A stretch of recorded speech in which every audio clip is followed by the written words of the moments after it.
It started with one donation, signed by Camilla, logged in the system. But when a royal guard looked for the receipt, he couldn't find it. There was no ledger, no organization, just a trail of shell companies and a stamp that was encrypted and linked to military clearance. The more he looked, the stranger it got. There were fake charities, events that never happened, and thousands of dollars in royal funds going straight to something that no one had approved. There was a shadow network behind the Queen Consort's smiling pictures, but it wasn't made up of benefactors, it was made up of power brokers. Before we show you the private conversation he heard, and the precise time the system tried to wipe the evidence, drop a comment telling us where in the world you're watching from, and click the bell button and the subscribe button. Today wasn't about obeying the rules, it was about following the money. When Sergeant Damon Crestwood typed in the code to the Royal Finance Annex, the rain had turned into mist. The winds had long since died down at Windsor Castle. There were no footsteps in the hallways, no aides hurrying back from receptions, and no movement save for the distant shuffle of custodians. The only sound was the buzz of ancient systems processing fresh data. The annex wasn't on any of the tours for visitors. It was hidden behind the northern administrative wing. There was no royal crest on its sandstone arch, just a brushed steel plate that said records and routing, restricted access. In the faint light, rows of protected terminals flickered softly. It had a subtle smell of warm circuits and stone polish. Damon proceeded the same way he always did, quickly, carefully, and without wasting any time. His Coldstream Guard uniform was perfect, even when he was on night duty. He crossed to his normal desk in the back, where the donation clearance queue fed directly from the Royal Secretariat's ledger, with white gloves tucked under one arm. His job wasn't just for show. Not here. The family now called it internal integrity liaison. It was a subtle mix of security and oversight, keeping an eye on what came in and what went out. He sat down, logged in, and looked over the patronage payments from the past week. Most were normal, like sending money to well-known charity, making sure the routing was obvious, and matching event logs. But one group of transfers stood out to him. 10 transfers done in the name of the Queen Consort over the course of a week, all to various regional groups, different names and missions, but the same code for routing on the back end. He made a frown. That wasn't typical. Each UK charity had its own set of rules for giving. Even charities with a lot of branches used subcoded ones. But this routing signature wasn't merely sent out. It was the same, an internal wallet hash that couldn't be traced back to any registered NGO. He clicked more. The events on the list were similar to current news stories: a vow to improve youth reading in Birmingham, a grant for rural arts in Yorkshire, and a push to restore an old war memorial. All of them looked good on the outside. But the money, they all disappeared into a dark shell, like it had been washed clean by goodwill. Damon tapped the desk and squinted. He marked the transfers for review, not because he was suspicious. There was a red tab next to the entries. A notification was quietly added to the review queue. The door creaked open behind him. A gray-haired man in maintenance coveralls pushed a mop cart into the room. He looked at Damon, and then the TV. "Still on donations?" he inquired in a casual way. Damon nodded once. The man peered at the figures. "Those aren't charity routing numbers, son. I did MOD logistics back in '92. Those look like tags for the Parliament." Damon stopped. He gently turned around and opened the most recent financing package from Camilla, called Youth Literacy Initiative QL47. The identical code came up again. Same unregistered wallet, same secret looping route, and the logs are still eerily quiet. Damon's screen got a little darker while the system queued the next file, but he didn't look away. There was something wrong. He leaned forward and tightened his grip on the mouse. He wasn't seeing a gift. He was looking at a pattern, a calm, beautiful shift of power that was hiding in plain sight, and it had just been signed with Queen Camilla's name. Damon typed into the Royal Household Archive at a pace that was a little faster than usual. Not in a hurry. He didn't rush, but he did sharpen and focus. This was the kind of pace that came when a detail was too important to overlook. He picked up the suspicious route ID and put it through the internal search engine. The system blinked once, and then gave me this line: "There is no record, no placeholder. There is no historical entry, no link that has been redacted, not a thing." That couldn't happen. Every donation made in the name of a senior royal, even those that were later cancelled, created an archive stub. Even mistakes made repair tags. But this was a ghost entry with a crown signature on it. He attempted again, this time searching the financial annex's physical archive catalog at the same time. He opened one of the metal drawers and thumbed through the labeled folders. Heritage Trust Fund, Borrow Initiatives, Camilla Patronage Events. There was nothing that matched the code. He sat back and breathed out through his nose. Someone had sent money to Camilla's office, but there was no sign of it in Camilla's office. He examined the last 5 reports again. There it was again, the transfer of Camilla's Rural Outreach Fund. The same wallet on the back end, the hospice remodeling grant, same signature, the Heritage Choir sponsorship, which got a lot of publicity and pictures of happy kids, but the money had gone into the same unregistered funnel. Everyone knew her name and spoke about her. All of them on paper. Neat. They all had the same dark money path that led them to an automobile. Damon mumbled to himself. If these trends held, it would be a fact that someone is using her patronage as a cover, not an accusation. He printed out a physical record of the 10 most recent transfers, and the machine made a soft whirring sound in the corner. He saw something as the sheets slid out, a weak, almost imperceptible QR-style routing mark in the bottom corner of each print.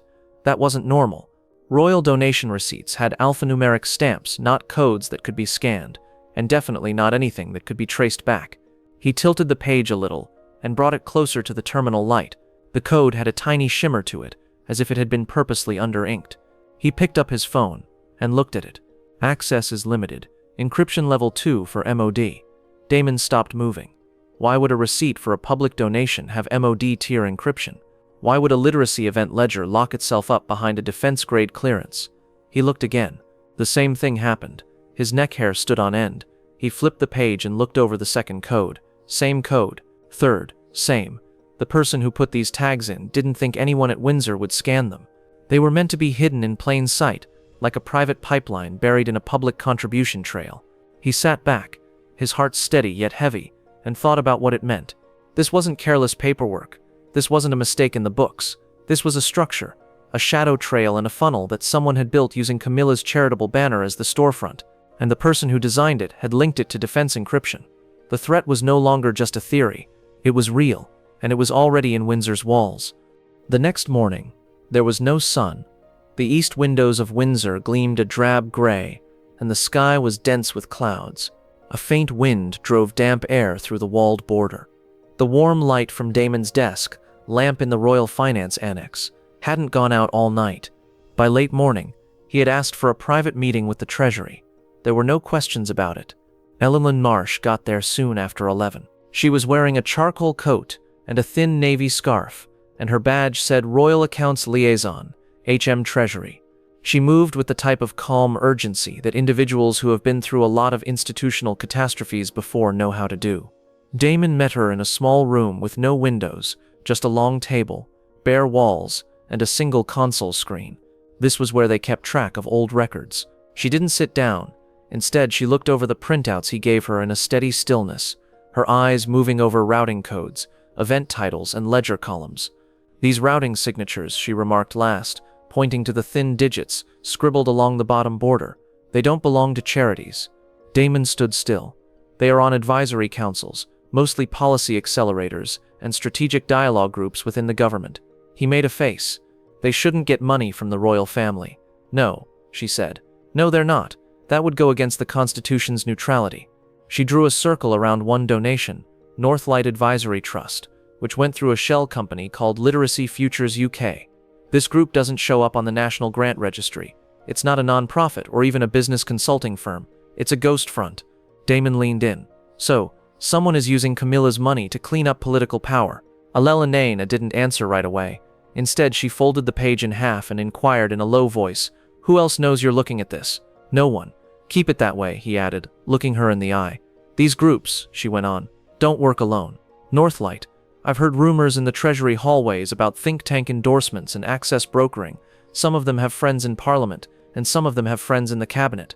She went back to the screen and started a clean search. Just one donation record from Camilla's recent event, with all the details removed but marked for database verification.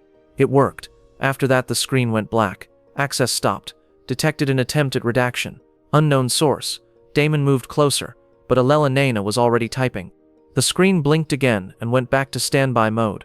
She let out a slow breath. That didn't come from us.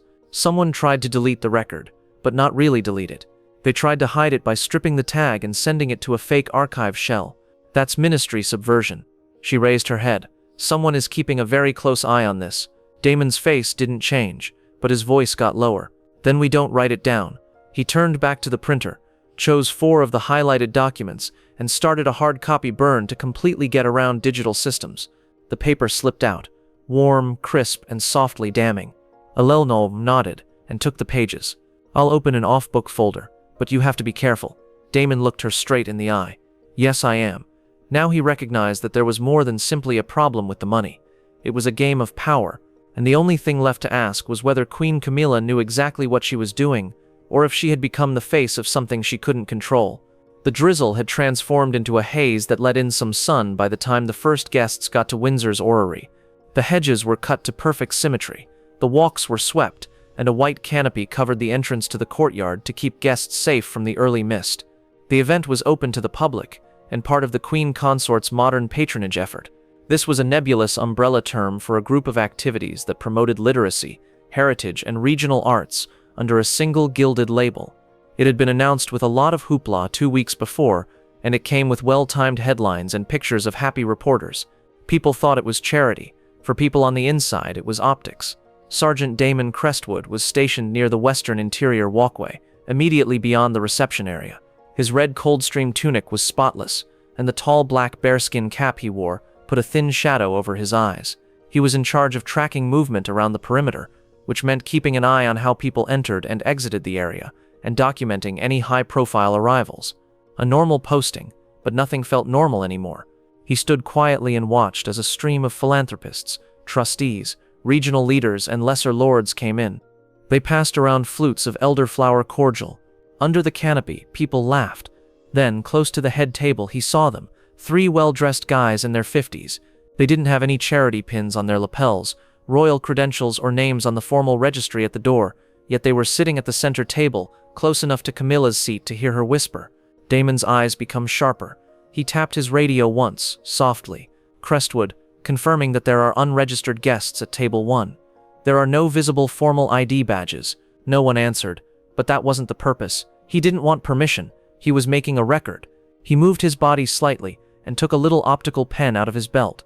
One tap took a picture of the table that didn't move. The card that was closest to the 3 men said, Northlight Advisory. Damon felt it in his chest, a faint, chilling sense of knowing. Northlight was mentioned as a route endpoint for one of the fake organizations in the finance annex. This was the same name that Elaine had highlighted as a political advisory group, pretending to be a non-profit. They were right there next to the Queen Consort. The cameras didn't know them, but Damon did. Camilla got up a little while later and came forward to speak, getting a gentle round of applause. She spoke in a steady, practiced way that wasn't too romantic or pretentious. She talked about new ways to work together, reaching out to people online, and a bright future for British giving. Damon paid close attention to how she said it. Every line was meticulously devoid of specifics. She named 3 groups when she thanked the people who had the biggest impact on her work. None of them were on the official list of royal funding. Damon stayed still, but his heart raced behind the quiet. He looked over the guest list again. All of those things were connected to Northlight Advisory through back-end ledger routines. This was not a coincidence. She was either involved or being used as a big name for something that went beyond the event. He watched as she went back to her seat, with the Northlight guys on either side of her. They were standing casually, but their gaze were anything but. They weren't people who gave money to charity. They were in charge. Damon now realized that the following tier wouldn't be on a podium. It would be behind a door. The lunch had broken up into little groups. Most of the visitors had moved to the southern terrace of the orrery, where they sipped their drinks, nodded at each other, and admired the donation plaques that Camilla had put up. To someone who didn't know any better, it all looked like innocent charm. But Damon Crestwood had ceased acting a long time ago. His shift officially ended at 1, but the rules said that senior guards might stay in uniform until their replacement showed up. He didn't punch out. He stayed and watched.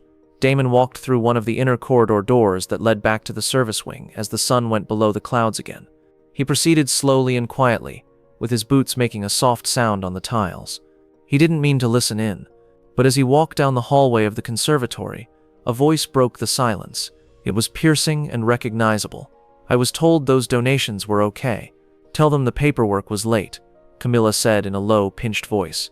Damon stopped moving.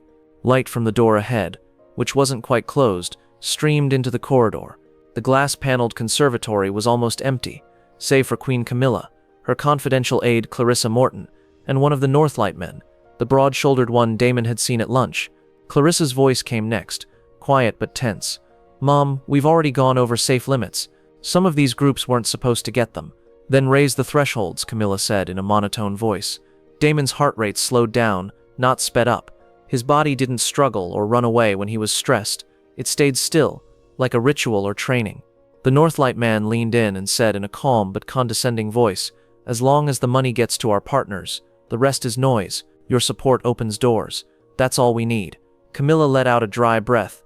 "And what if they close those doors?" "They won't. You're the queen consort, and people forget that until they need you."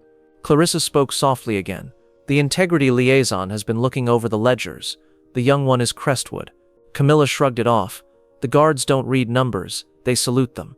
Damon stayed still, didn't take a breath. The Northlight man went on. "You've built a pipeline. Don't blink now. All we're doing is routing momentum." Clarissa muttered. "Momentum doesn't go to jail." There was a long break. Then Camilla said in a calm, steely voice, "No one is going to jail. Not for donations." She walked to the other side of the conservatory, her heels pounding on the stone floor as she passed the open glass cabinet filled with her custom charity-branded stationery.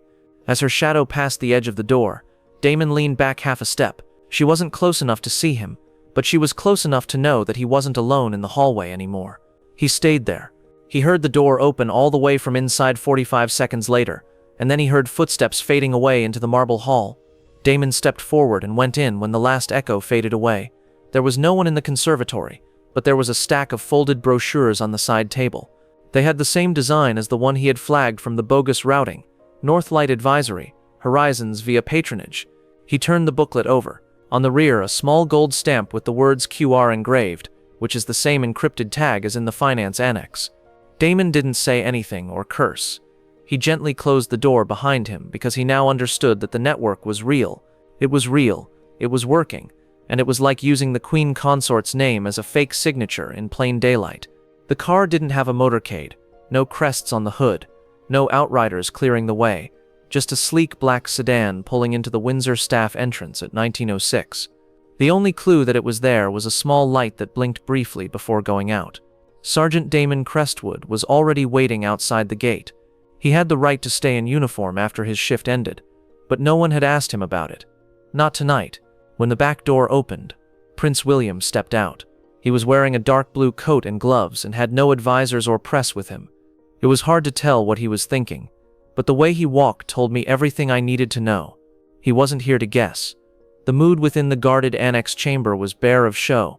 There was no throne room, no velvet, just one sealed folder, a redacted printout, and a guard standing straighter than anybody else in the country. William nodded once. "Show me." Damon first showed the ledger, which showed the donations to youth programs and heritage grants, all of which were linked to the same back-end wallet. Then came the route comparisons, which showed 6 similar hashes under 3 distinct corporations. Then there was the brochure from Northlight Advisory, which had a gold-stamped code that matched the finance annex printouts. The last thing was the handwritten transcript, which was put together from memory. Damon had taken a chance by replicating what he heard in the conservatory. It wasn't word for word or theatrical, simply correct. The pauses between sentences were more important than the text. William read it all without saying anything. He looked up and added in a firm voice, "If she is knowingly sending money to influence networks, it becomes a constitutional breach." Damon didn't move. William's eyes didn't move. "We confirm the pipeline without assumption or accusation. We don't drag the crown through suspicion." Damon thought for a moment. William softly interrupted. "The routing data is enough to freeze the flow, but not enough to confront." He took a breath and closed the ledger. From now on, all outbound donations linked to the Queen Consort's discretionary patronage accounts should be put on hold quietly and internally. Damon nodded once. "Understood. No one tells her yet. We wait until we have structure." "Names, full financial lineage, idearies?" Damon asked. William looked at the Northlight brochure with the gold mark on it. "They're ghosts with names. They'll disappear as soon as we move without proof." He turned to the window and tapped the sill once with his gloved fingers. "Tonight," William continued in a calm voice, "we follow the money."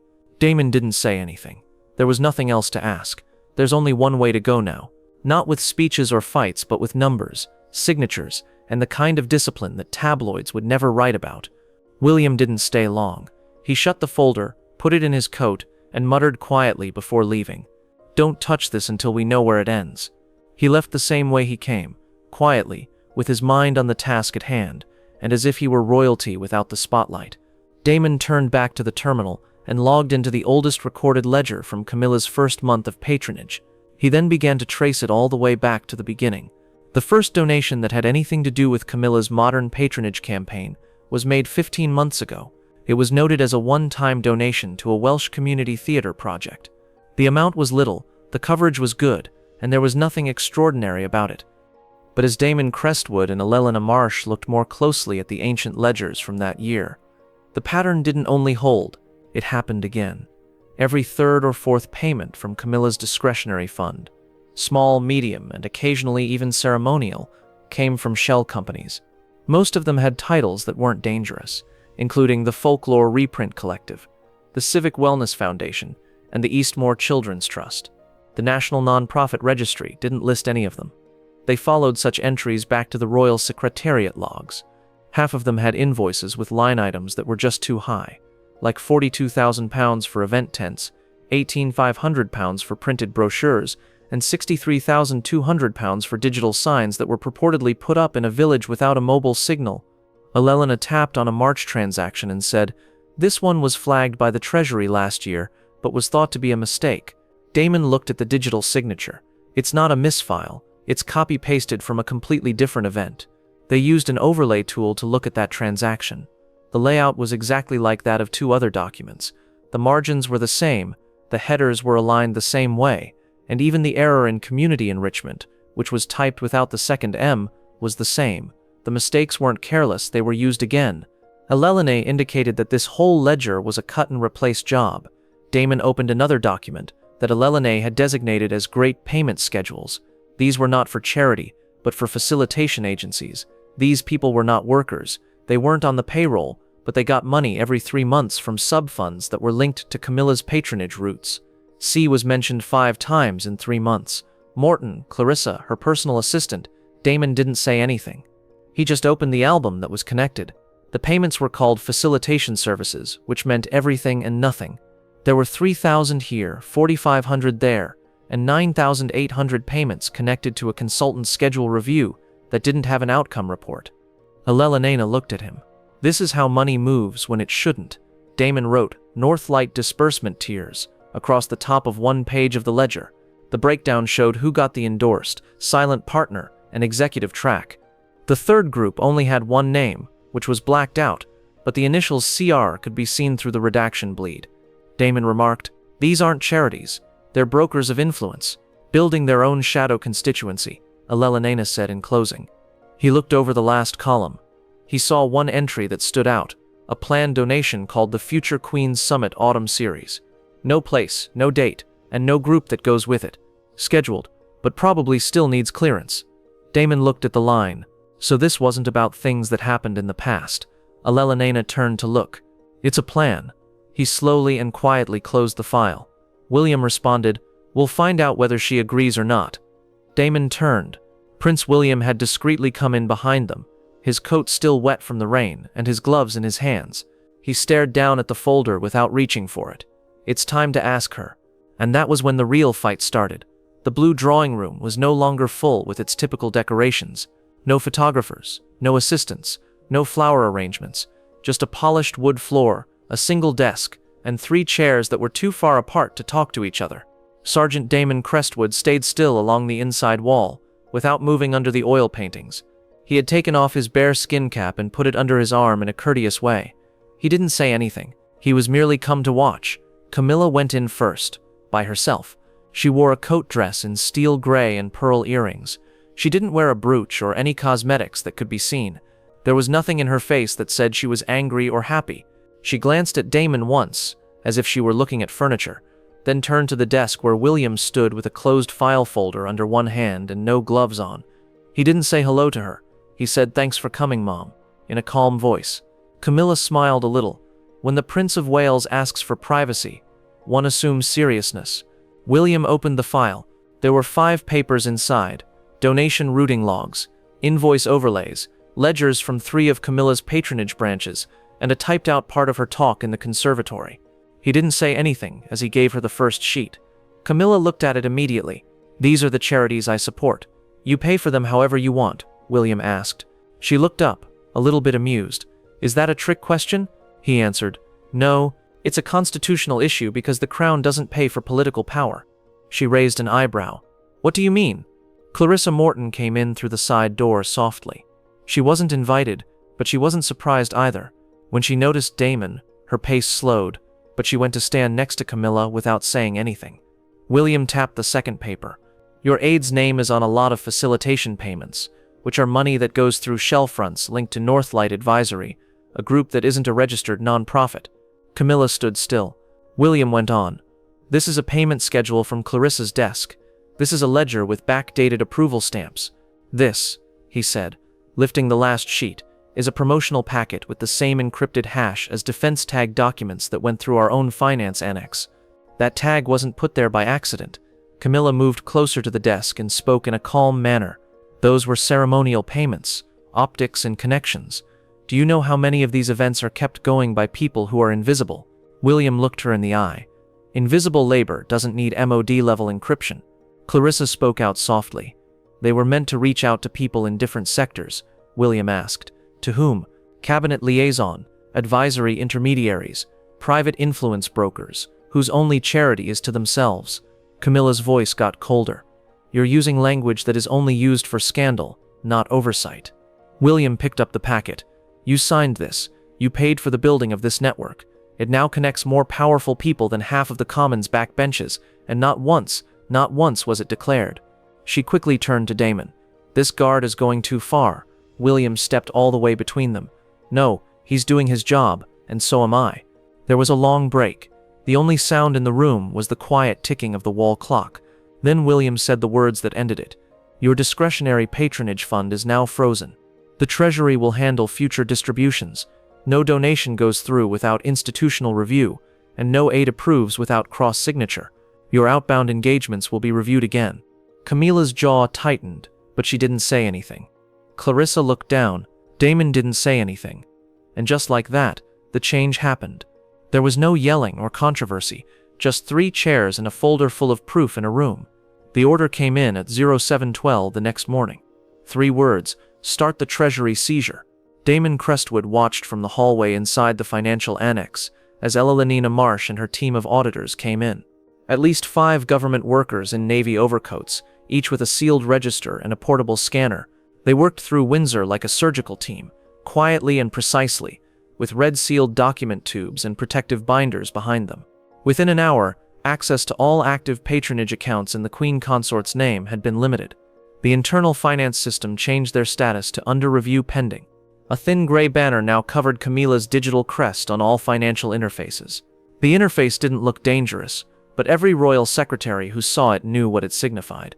By lunchtime, Clarissa Morton couldn't get to her email anymore. She was taken to the neutral staff wing without handcuffs. She wasn't dismissed yet. She was only transferred away from the area. Within a day, Northlight Advisory lost its palace event credentials. An internal memo went out to everyone in the household. All non-governmental advisory groups that are supposed to be at royal engagements in the future need to get Treasury's permission before they can talk to anyone else. Nothing had changed in public, but everything had been altered behind the scenes. Camilla's public appearances were pushed back so that they would fit in with her schedule. The charity event stream no longer included her own stationery. The future Queen's Summit, which was going to happen soon and was publicized in a private email, was secretly taken from the list of future events. No headlines, no scandal, just being gone. And behind it all, Damon moved like a ghost in a suit, not directing nor getting involved, helping.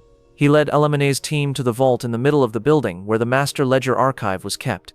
He signed the paperwork that showed who had the chain of custody. He reviewed the encryption tags again to be sure they matched the files they had found. There was not a single mistake. Later that night, Prince William came back as the lights in the annex went out, and the last of the red-sealed boxes were placed for shipment. Not a coat this time, just the formal Royal Navy blue jacket and gloves under one arm. He paused next to Damon and watched as the Treasury crew loaded the evidence into the secure transport truck. William said. This would have grown out of control. Damon didn't turn around when he said, "If you hadn't seen what didn't belong." William said, "I wasn't supposed to be reading anything. That's the point." They stood quietly while the last box was rolled into the van. There were no awards given out, and there was no ceremony. It was just a quiet recognition that the rules had worked, not as a formality, but as a kind of resistance. Damon strolled down the gravel road behind the east wing after everyone else had left. It had started to rain again, lightly and steadily, making the cobblestones shine. It was dark now in the orrery where it had began. The tables were cleared, and the flowers were taken away. There were no Northlight men in tailored suits, and there was no laughter. The only things that smelled were moist earth and old stone. He passed the guardhouse in the southeast on his way out, and nodded at the young guard there. The young man gave a salute. Damon didn't give it back. He just straightened his back, adjusted his gloves, and kept going. Nobody clapped, nobody saw it. But in a palace where power moved in silence, someone had stood motionless, and that was all it took. If anything doesn't seem right, should a royal guard be able to look into royal finances? Do you believe Sergeant Damon Crestwood found a real threat, or was this simply the tip of the iceberg? Leave your opinions in the comments. We read every single one of them. If you think etiquette should never bow to power, please like this video and subscribe with the bell icon on so you don't miss what truly goes on behind the crown's locked gates. Send this video to someone who still believes that royal gifts are only for charity. Now watch the next story on your screen, and we'll see you again tomorrow. Same watch, same time.